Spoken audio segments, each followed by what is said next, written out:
Alrighty, well, we are recording. Welcome back to the Reserves Podcast, the very best podcast recording from the very end of the bench. My name is Emiliano. My name is Colin. All right, and we will just jump right in to the Reserves recap. And I feel like we've talked about the Bucks almost, it seems like every single episode since the playoffs have started. Deservedly so, as the number one seed in all of the NBA. But the most recent thing that we kind of want to talk about is this Giannis statement. I was pretty strong in my belief that Giannis would not be in a Bucks jersey next year. And of course, once the Bucks got eliminated once again, earlier than expected, everyone wanted to know Giannis's thoughts. So we won't go through, and read you guys the actual statement, but essentially in short, Giannis is saying that he wants to be a Buck for the next 20 years. He wants to wear a Bucks jersey forever. And you can just simply add this to the list of all-stars and superstars. And Colin, I'll ask your opinion on this. So many superstars say this, and it comes from both sides. 1 week DeMarcus Cousins is saying that he wants to see his jersey up in the rafters in Golden One Center. The next week, the Kings are trading him. Durant comes out and says how much he enjoys it in OKC and how, he doesn't see himself leaving. The next week, the next season, he's gone. Kyrie Irving tells, the Boston fans, which, if you're going to tell a certain set of fans, do not tell Boston fans that you're going to stick around. You want to win a championship there. But he does it, and the next season, he's out of there. So what are your thoughts? Is Giannis just another superstar that we can add to the list of ones that are, giving the fans empty promises, or do you see this statement as being legitimate? I think it's like 80-20. So 80% of the time when a player really vocalizes their interest in wanting to stay with their designated team, they end up staying. And the other 20% is either them leaving in free agency or, the team making a move to trade that star. There are instances like KD and Kyrie, but I feel like that's more so speaks to the type of players that they are. I think that Giannis is more along the lines of Damian Lillard. They want to stay in that market and they want to make that team win. Yeah, I think, and it kind of the difference is, with other superstars and Giannis is he's never really had an attitude problem in terms of, being a team player and kind of being all about the Bucks. And he's also made it pretty clear that he almost likes the fact that Milwaukee is kind of a small market and that he's not on the Knicks or on the Lakers or now on the Warriors, he's almost made it pretty clear that he almost enjoys that factor of him, being drafted by the Bucks. And, that was part of his statement as well, is that, the Bucks took a chance on him. They really pulled him into the NBA. They're the ones that drafted him. And so, I agree and disagree. I agree with the 80-20, but, I think when it's all said and done and, when the pile of money is put in front of you, for someone like Giannis, I don't think that that's the biggest factor, because for a lot of these guys, you can always make more money staying with the same team than if you move on to a different team. Is that right? Yeah, they can offer you the supermax. Right. So for someone like Giannis, I don't see that being a factor. I think that someone like Giannis is someone similar to a LeBron, and I know that's what we compared him to last episode, but he just wants to win championships. And I really feel like he's going to be regretting this statement if next year comes around and the Bucks, let's just say, get the number one seed again and then go into the playoffs and fail once again. Do you feel like he could be falling into kind of a LeBron situation? There comes a certain time where it's you can't fault the player for wanting to leave. So it's if Giannis is part of the Bucks and they're the number one seed 1 to 3 years in a row and they're just getting bounced every single year, it's okay, at what point would you yourself leave? The LeBron thing, people getting mad with him was more along the lines of how he handled it, the whole decision thing, and the fact that he was one of the first generational players to team up with a super team. But I think if Giannis gets bounced another year or two in a row, I don't think anyone would fault him for wanting to leave. Yeah, no, I absolutely agree. But like I said, we've talked about the Bucks enough. Essentially, literally they're not a part of the playoffs anymore. So until our offseason previews, I really don't see us talking about the Bucks that much unless something crazy happens. But yeah, it sucks because from a personal perspective, I want to see Giannis win. I see how dominating he is on the court. It really is similar to like seeing LeBron fail so many times and just knowing that like if he had the right system around him, he would just like he would be the MVP every year and he would win a championship every year. Like he's that influential in the game. So it sucks, but I'm curious to see what happens this offseason for a few different reasons. And Giannis is definitely one of them. But someone who is not with the same organization anymore, Colin, BIlly Donovan. What are your thoughts on his firing and really like in my opinion how quickly it happened? Like I think it was just a matter of days. Okay, the Oklahoma City Thunder announced that BIlly Donovan and their organization had agreed to split ways. So yes, it is considered a firing, but every report indicates that it was an agreement, not so much one side.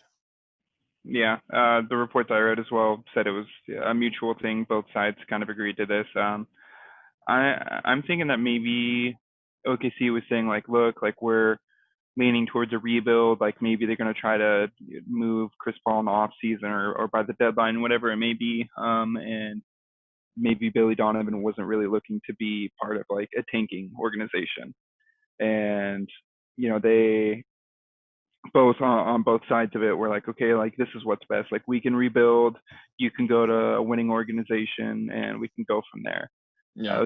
It was definitely surprising seeing like the coach of the year candidate like year in and year out get bounced. But I don't know. It's interesting to see where he might go. Like there's teams like 76ers. Like maybe he'd be a good fit there. The Bulls, the Knicks. Like we just don't know. I Yeah. wonder. I wonder if this firing happened like a couple weeks earlier, if Steve Nash would still be the coach of the Nets. Ooh, yes. And just like in general, like why, you know, outside of the draft, like why make such a big decision like a coaching decision until you see where the dust settles everywhere. Like I mean, and I know that we kind of touched on the Steve Nash thing and this didn't come up, but I mean, thinking about it now, it's like why wouldn't you wait until the offseason really starts and you see like which teams that are still in the playoffs, like Mike D'Antoni, for example. If Mike D'Antoni gets fired from the Rockets, nobody can tell me that the Nets will not regret waiting because they could have had Mike D'Antoni.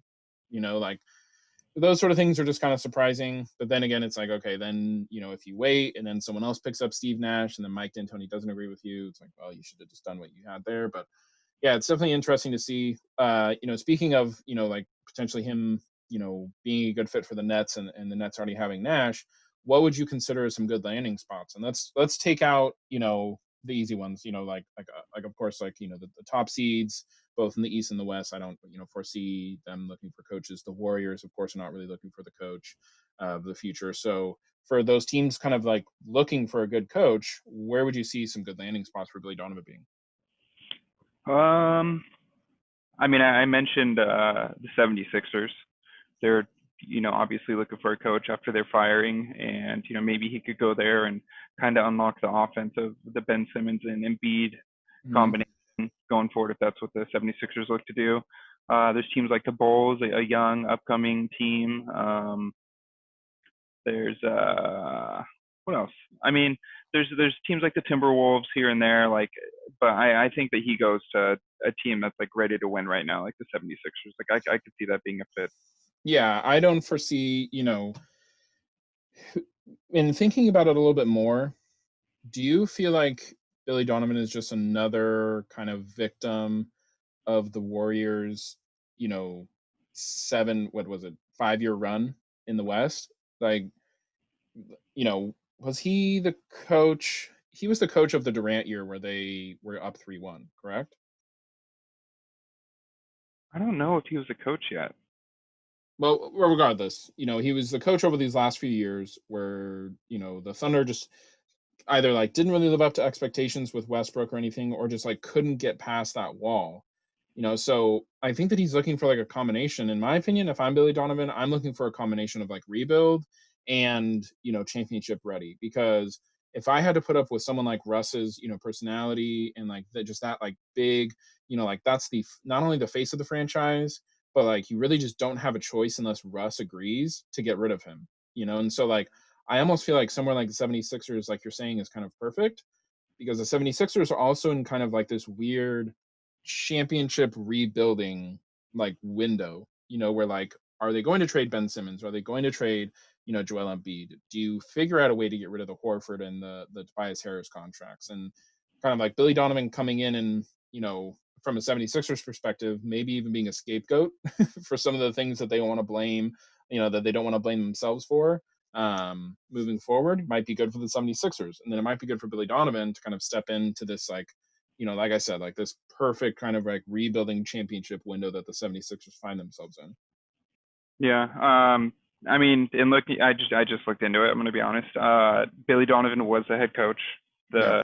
the year that they got bounced. He had just taken over for Scott Brooks, who, oddly enough, was named All-Star coach that year for being such a great coach, and then he got let go. But there's like a weird theme in the NBA of like Dwayne Casey getting fired from the Raptors after them being like the number one seed. Rick Adelman back in the day being let go from the Kings after leading them to the playoffs, years and years in a row, and then now the Billy Donovan thing. But it's just it's interesting to see like the volatility of coaching in the NBA, and like you really start to see like no one's job is like necessarily safe, like no Nope. matter how good you are. I only think that there's one coach in the NBA that chooses his own fate, and it's Greg Popovich. And but only because, he's kind of turned himself into like a, you know, like he is the Spurs Our organization. president of Yeah, he's the president of basketball operations. Like, I just, yeah. I mean, other than that, I mean, even Steve Kerr, like, there's a very likely chance that if the Warriors go on next year and don't succeed, that, hey, you know what, Steve, thanks for the 3 championships, but we're going to start going somewhere else. So we'll see. I mean, even Phil Jackson couldn't keep his job after winning 6 championships with the Bulls, which we saw in the last dance. So yeah, I absolutely agree. Nobody's job is safe. yeah. But moving on from the Billy Donovan firing, like last thing, it's like, I see it as a good thing for both sides. I think the Thunder in general as an organization and for the fan base need a little bit of a reset. Like you have this 1 year of like Cinderella story, post Westbrook, era, but I think for both sides it's probably good to just kind of get a little bit of a reset. My last little question here for you: do you see the Thunder going into full rebuild mode, trying to get rid of the Chris Paul contract, or do you see them just simply finding a different coach and trying to kind of like redo things next year? I think they try to move Chris Paul, but I think it'll be more of a retool season. Like maybe they win like around 30 to 35 games, miss out on the eighth seed by like 9 to 10 games to get the 10th pick, but Hmm. they have like too good of a roster to just like completely tank and win like 19 games. Like even if Yeah, they don't get Gallinari back, they don't, end up keeping Chris Paul. Like, they still have like a super solid roster. yeah. SGA is like a super good moving or building block going forward. So I think it'd be more of like a year or two retool than like a full on rebuild. I mean, that's it. Not only is that it for the Billy Donovan era, but that's there's not really much else to talk about. Wish both the sides the best, and we'll see where Billy Donovan lands. So moving on, the only actually series that we're going to be recapping here today, just because there was that weird gap in games, I feel like for this week, just because of how everything shaked out, with the rest of the series. But Nuggets versus Clippers. So Clips are up 3-1. Potential gentleman sweep in play, of course. Colin, what's your takeaway from the most recent game where, I think both of us kind of had some high hopes for the Nuggets coming off of a strong performance, in game 3, but then game 4, the Clippers, I think, kind of showed who they might be, at full strength in their final form. So what are your thoughts? At the end of the day, they're that number one slash maybe number two team in the West. So Mhm. it's never surprising to me when they win a game. Like, it's not like, oh my god, the Clippers won. It's like, okay, like they should be winning. Kawhi had another one of those quiet big games where it's like, oh, like you look at the stat line when the game's over, Kawhi is 39-9. Like, when did that happen? Um, Yeah. he had that block on the Jamal Murray dunk with his middle finger, and I don't know. It's just not surprising to me when the Clippers win, because like they should be winning.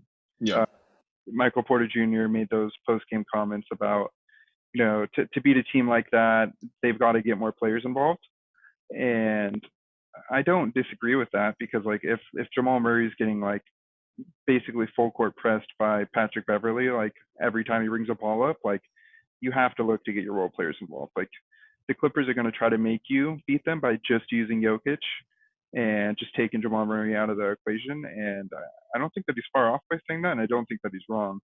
Some of Yeah. the people were saying like, oh, like he's a redshirt rookie, like the you called it the Simmons rookie, sat out his rookie year. Hmm. Um, but I don't think he's wrong. But like, is he ready to give them 15 to 20 points every single night? Like, can he be that consistent? Yeah. Yeah, no, and I mean, like some of the more notable NBA players like responded to him saying, like those are selfish comments, and like I kind of got the sense that it was just simply one of those like you're not really ready, like you're not in a position to be making those kind of comments. Like if, in my opinion, like if a Gary Harris had come out and said something like that from the Nuggets, it's like like he's at least in a position where like he is recognized kind of as the Nuggets like third option. Like he's recognized as that guy who like the Nuggets are kind of hoping, at least maybe not expecting it. I think Mike Malone is past the point of expecting it from Gary Harris just because he's shown some inconsistently, but they're hoping that Gary Harris would be like that third guy. And if Gary Harris came out and said these things of like, look, like we've got other players on the team that we want to contribute more, that like if we want to beat this team, we need to get everyone involved. That would have made a lot more sense to me. But yeah, for a Simmons rookie to be coming in and like saying this kind of stuff when like, listen, he's had the highest of highs for rookies, but he's also had some lows where like he's out there on the court and you're just wondering like what the hell is this guy doing? Like where does he fit in? So like it didn't make a lot of sense to me, but I understand being frustrated, being down 3-1, so I don't know. I don't know. I would have let this one slide, like especially if I'm on his team. I hope that like Jokic and Murray aren't frustrated with him or anything like that. Because guess what? Like you lost. Like Jokic and Murray are the last people that can be frustrated about this because like you guys lost. So like he's not wrong to say like, look, we've got to try something else. So I don't know. Yeah. At the end of the day, though, people need to realize like Michael Porter Jr. isn't a normal rookie. Like if he didn't have his like back issues that were going on with his drop foot and stuff pre-draft, he wouldn't have fallen to the 10 to 15th pick in that range. He would have been like a solidified like top three pick. Yeah, And no, absolutely.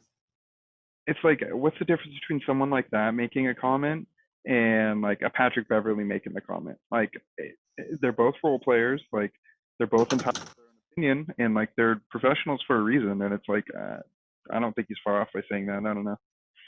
Yeah, I mean, I feel like Patrick Beverly's proven himself, you know, enough to make a comment like this. That's mostly my thing. It's kind of like a kid calling out an adult for something the adult is doing. It's like, are you wrong in saying that?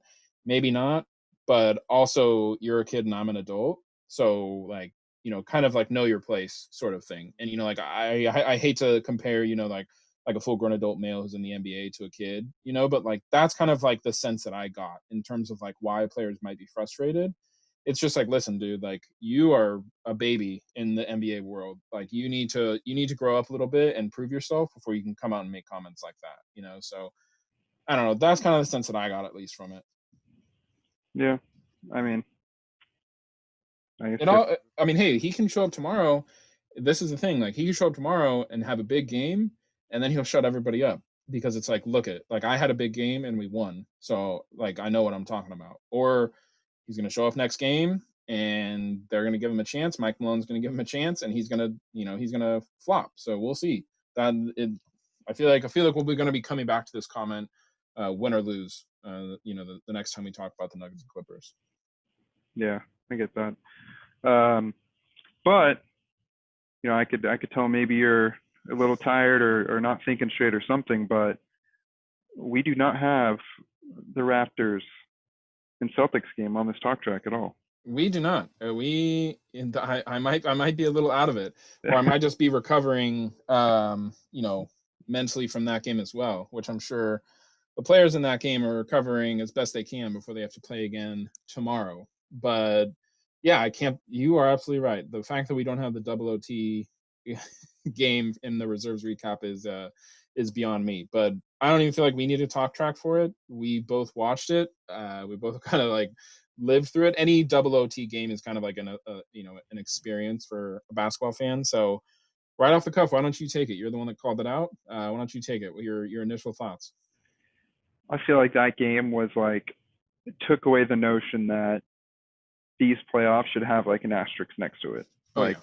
that was an intense game. Like these playoffs have been intense every single time. Like it doesn't matter if there's fans or no fans or whatever the case may be. Like that was like a crazy game. Like missed calls, like players are hyped up, coaches are screaming, timeouts everywhere, like people are losing the ball. Like it was just nuts. It was like I was like I turned into that like 40-year-old dad that just like is like watching TV standing up because like I Yeah. couldn't sit down. Like I was standing up with my arms crossed, just like watching the TV, like oh my god. And I have like no fan connection to either of these teams, and I was stressed out. No, Like same. And that last second shot, well, in the Celtics, like there was only point 0.5 seconds left, oh my and Tatum made the pass, and it was Marcus Smart, and I like stood up because it looked like it was going in, and I was like, this is literally what happened to the Sixers last year with the Kawhi shot, but like now it's happening to them.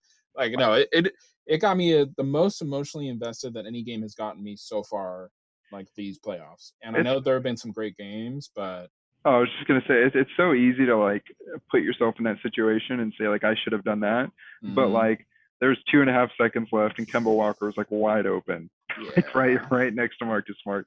Let alone, And I think his foot was on the line too, but like dude, if you would have touched pass that over to Kemba Walker, like whew, yeah, and I mean, Kemba is known. Listen, like, don't let Kemba's experience in Charlotte discount, the fact that he is a baller. Like, Kemba has hit some big shots in his career, and like, I mean, that's a perfect scenario for him to like cement his legacy as a Celtic moving forward. And yeah, like looking back, like yeah, like you said, like it's easy for us to say like, oh, you should have passed the ball, but it's like nobody realizes how short amount of time point 0.5 seconds is until you're the guy with the ball with point 0.5 seconds left.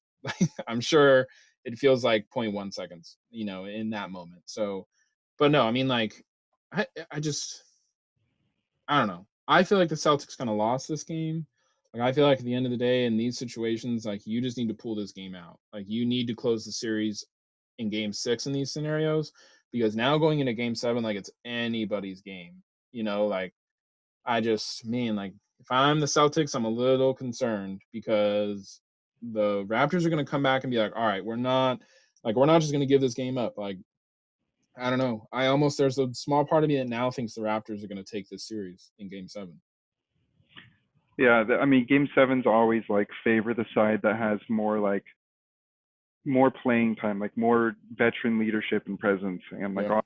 obviously the Raptors like have that over the Celtics, but I mean, the only reason why I mentioned the Kemba thing is like he has the nickname Cardiac Kemba for a reason. Hmm. He hit big shots in Yukon, he hit big shots in Charlotte, and like that was like set up for him to like establish his like Celtics legacy right there. Like that was it. Yeah. But going into Game 7, like unless I don't know, I want to pick the Raptors to win, but like Pascal Siakam has been so dodgy that like I don't know, and like Yeah. Kyle Lowry's coming off of 54 minutes played at 34 years old. Like it's going to be a tough one for them to squeeze out and win with that the Celtics youth, because usually like I said, like veterans like will win you a game 7, but like in this case there were so many minutes played by those like older players that it's like Yep. I feel like it favors the youth. Yep. Absolutely. No, I absolutely agree. And in terms of the asterisk, I did just want to mention like I almost think that there should be an asterisk in these playoffs, but the asterisk should be that it was far more difficult.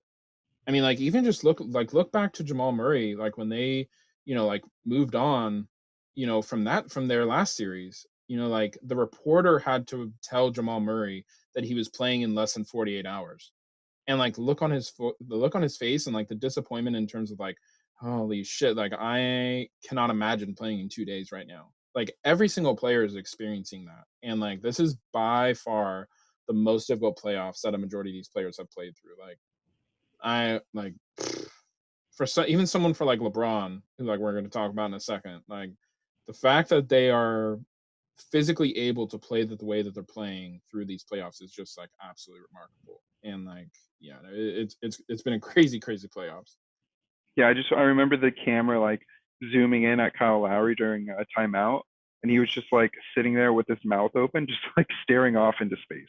And Yeah, I know I felt like that before, like when we go out and run fives for like 6 games in a row, and like you get down at that like last six game, and you're just like standing there, like, oh my god, why did I do this? yeah, Like, yeah. why am I here right now? Uh, No, but the other thing to touch on is like, dude, that when Nick Nurse called that timeout with it was 0.5 seconds left, right? Yeah. And Kyle Lowry was just like screaming at him. That was crazy. Mm-hmm. That was freaking. Yeah, I never really like those situations. Like, but I mean, it's like, it's kind of like the 0.5 second thing that like I mentioned. Like, you're not in the moment, like you're not the person in that situation, but like that just never looks good. Like, I feel like you're exposing what kind of happens in behind the scenes anyways when you do things like that, and that just never looks good. Like I don't know. I didn't like that very much, but like I said, like my emotions are not as high as Kyle Lowry's, so like I can't speak for like how he's feeling in that moment. But like you should never react to your coach like that. Like Yeah, he no was right matter. in that scenario, but like still, like you said, like I don't know. They It's get kind of like a manager of like of anyone. It's like in front of the customer, like you're like you're gonna kind of support like your person, and then like when you go to the back, you're like, hey, you were wrong in doing that. Why did you do that? And like Kyle Lowry should have like maybe he should have been frustrated because he was right and Nick Nurse was wrong, but like also like that's just one of those things where like, hey, in the locker room, it's like, hey, coach, why the hell did you do that? But he was just frustrated. emotions got the best of him for sure.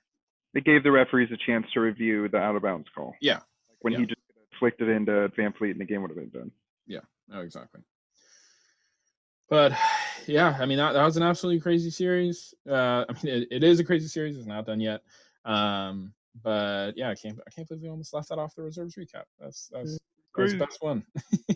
But moving on from the reserves recap, we are moving into our hot damn and our not damn. A reminder: this is a new segment for us. It explains itself.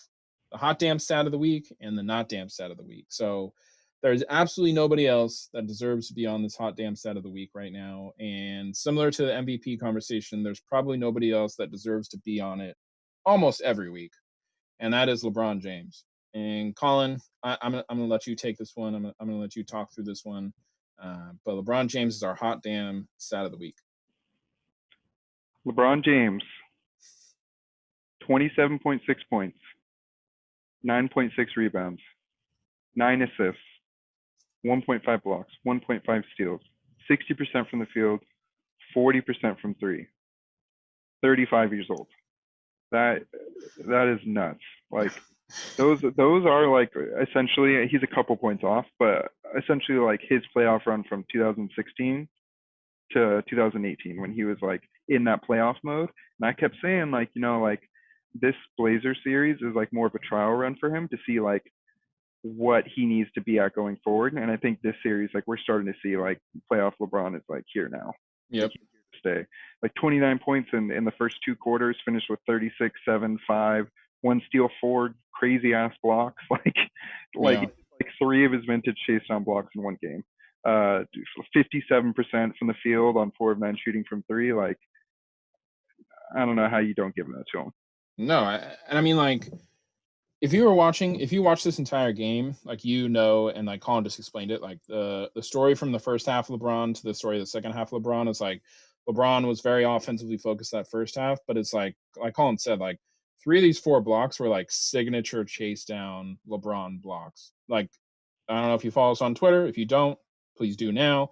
But Colin created the perfect meme, but like that the chase down block that LeBron had there towards the end of the game was very reminiscent of that 2017, chase down block on Iguodala. And like it's those sort of things that like I feel like turn LeBron on like mentally, like he flips that switch, when those sort of things start happening. So I don't know. I'm scared for the Rockets. I've been going for the Lakers this entire time, but I'm scared for the Rockets because I feel like LeBron just like truly activated LeBron like playoff mode, and I don't know what's gonna happen next. If you guys were watching that first quarter, the way he was sinking those threes, like it was just like LeBron does like these things, and like his stroke sometimes is so effortless. It's like nobody's guarding him, and like that's what it looked like those first 2 quarters. Yeah. And I mean, secondary shout out to Kyle Lowry though. With 30, I think it was like he had like 35 and 5 or something on 54 minutes played at 34 years old. Like Yeah. Brown didn't go off for this game, like it would have been him. So he's the lukewarm damn player of the week. No, he's heating up. He's heating up for sure. Quite hot, but very close. All right, but moving on a teammate of Kyle Lowry, which is our not damn stat of the week. And you kind of called it out. Like, this guy potentially could have been our not damn stat of the week a couple times now. But after a game like that, and like you're probably the first option on your team. Kyle Lowry, yes, like he's got the legacy in the contract, but Pascal Siakam played 54 minutes and only scored 12 points, had 8 rebounds, 6 assists, which is fine, but was 0 of 5 from 3 and shot 5 of 19 from the field overall. In an essentially an elimination game where all of your stars are playing over 50 minutes, that is truly unacceptable. Like, there's no other way to put it. And I honestly don't even know what else to say about it. So, like, I mean, what are you what are your thoughts? Even going into the next game, like, how as a teammate would you feel confident that Siakam's going to show up for Game 7 when, like, you already had an elimination game and he just simply wasn't there? Well, the worst part was that like his shooting was bad, but it was like down the stretch of like the last couple of minutes of the fourth quarter in the first OT, he forced like two or three really bad shots. Like he took this like super heavily consisted like turnaround jumper over Jalen Brown. He took this like three that was super contested, and like both of them were like back iron, and then pretty sure he like completely airballed the shot. So it's like not only was he like inefficient from the field, but like he was forcing shots in crucial times where it's like if you don't have it going, like you don't have it going. Like don't force your shot. So like Yeah. that worried me. He's still young, so like he's still learning, but like you need him to show up in Game 7 to get this game. Yep. Man, absolutely. They need Kyle Lowry to come back and be efficient, even though he'll be tired, and they absolutely need Siakam to show up because guess what? The Celtics have 4, maybe 5 guys who can all put up 20 points per game, and like the Raptors have 2, maybe 3 guys who can put up 20 points a game. Like, I don't know. The Raptors are going to require Siakam to show up, and I would say have more of a hot damn game than anything else. Like, he's going to have to be on our hot damn next week if we're going to be talking about the Raptors moving on to the next round. Yeah, then you had a big game from him and Fred VanVleet. Yeah, a potential free agent, Fred VanVleet. So hopefully Fred VanVleet's also thinking about making a big paycheck when he has a big game. Not just the fact that the Raptors could get eliminated, but we'll see. Similar to a not damn, but these guys deserve a shout out in themselves, and that's why we created the weekly reserves not star. So, Colin, you created this one. I'm gonna let you take it, and I'm gonna let you explain your reasons as to why. Because there's nobody that deserves this not star this week more than these guys. So our weekly reserves not star, the opposite of an all-star, doing everything wrong always, is not a player, but the NBA referees. Like, have you been watching these like playoffs? Not even playoffs, but this whole like bubble basketball segment. Like the calls that they're making are just crazy. And like I feel like when they review them, you'll watch them and be like, okay, like it's gonna get overturned. And like sometimes the call will stand, and you're like, what? Like what are you watching? Like Yeah, even the play-by-play people and like the commentators sometimes are like, I don't think that's right. Like the Raptors and Celtics game, there was like 7 calls in the last like whatever, like 12 minutes of the game where it was just like, how do you miss that call? Like, how do you miss that call? There was a foul on Daniel Tice where it was clearly a foul. There was a technical foul on Jason Tatum. Like, it's just like, I don't know. Like, you guys, much like a player, are getting paid so much money to be like good at your job. Like, how are you not making the right calls? Like, I'm not expecting like 100% accuracy all the time, but like, I don't know. It's like becoming more and more frequent in like scenarios where they need to be getting these things right. yeah, and I mean, like, NFL referees have been under hot water for a long time. I feel like, but I honestly feel like NBA referees have like a track record of not being great when it matters most. Like, I don't know. Like, I don't like using the excuse of like, oh, so many of these NBA calls are like split-second decisions, because it's like, this is literally your job, like you said, and like calling a foul or not calling a foul at the end of the game has such a big impact that it's like you just like you need to be good at your job. Like I just don't understand. And like when the same things happen like time and time and time again, it's like there's no question, there's no excuse. And then it's like you said, like the reviews thing is like what gets me the most. It's almost like a sense of pride that they have, that they like, oh, I don't want to reverse that call because then it looks bad on me. Like I don't know if it's that or what, but like you literally have the review staring you in the face, telling you that you were wrong, and you still don't reverse it. Like I don't know, man. Yeah, I mean, it's to the point where like a couple players have been fined because like they're speaking out on it. So Yeah, like, and they should. at that point, like this, I think this off season, like they all need to get together and figure something out because like the last couple of years as a whole, I feel like it's been going downhill a little bit. Yeah, and I mean, like somebody even said, like I think it was one of the announcers on the game last night was even saying like they need to take all of the reviews together and they need to form a committee this offseason and review the reviews and see like, okay, when a referee looks at this review and he's clearly wrong and should reverse it, why are we not seeing them reverse these incorrect calls? Like, what do we need to do with the referees to tell them, like, hey, these reviews are for you guys to reverse incorrect calls? Like, something needs to happen. So I definitely agree that something will happen this offseason. Obviously, Adam Silver and the rest of the NBA organization like have a lot of other things to worry about, but this needs to be like near the top of the list of concerns for this offseason because it's becoming more and more of a problem every single year.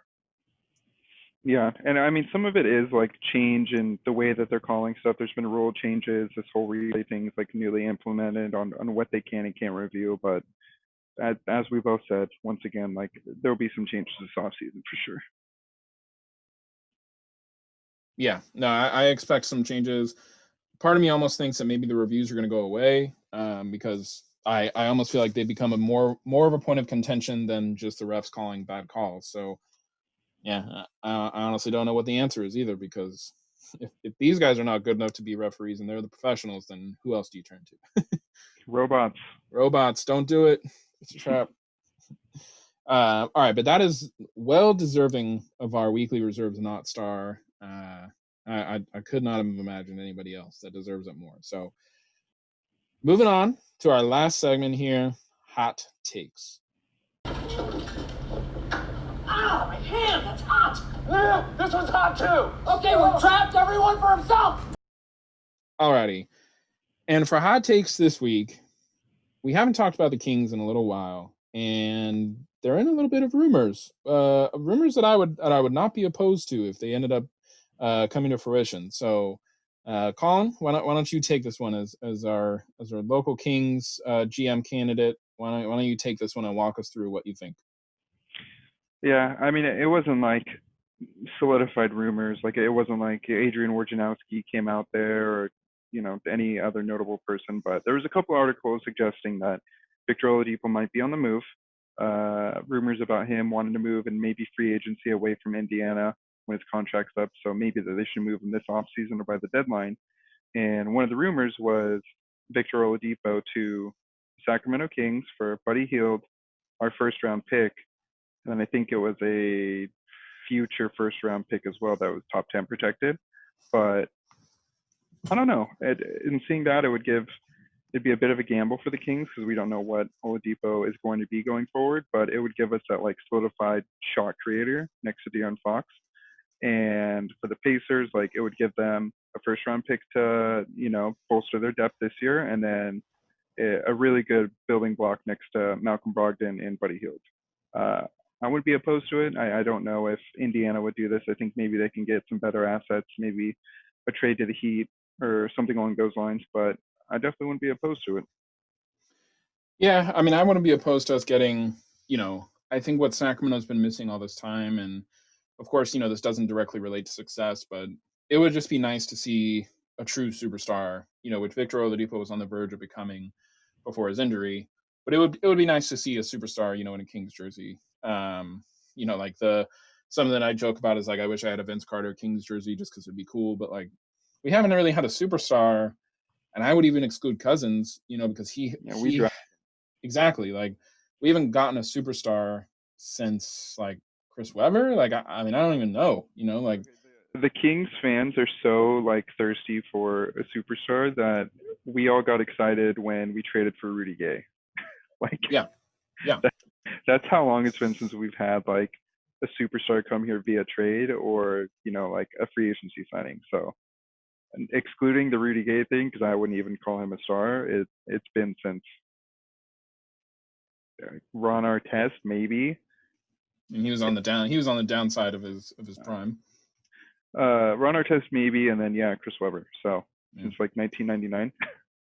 Yeah, so I mean, we'll see. I definitely look. I mean, like we've talked about it enough. It's everything but Woj confirmed that Buddy Hield will be dealed this summer. So, curious to see what ends up happening with that one. But this one came up, and we felt like we couldn't exclude it from the hot takes. So, but we do only have one hot take for you guys this week. So, or this episode. So, Colin, anything else for him before we sign off? I mean, there's going to be a great basketball game. Make sure you're watching out for that Rockets-Lakers game and then the games over the weekend, and tune into next week's episode. Yeah, tune in on Tuesday. Follow us on Instagram.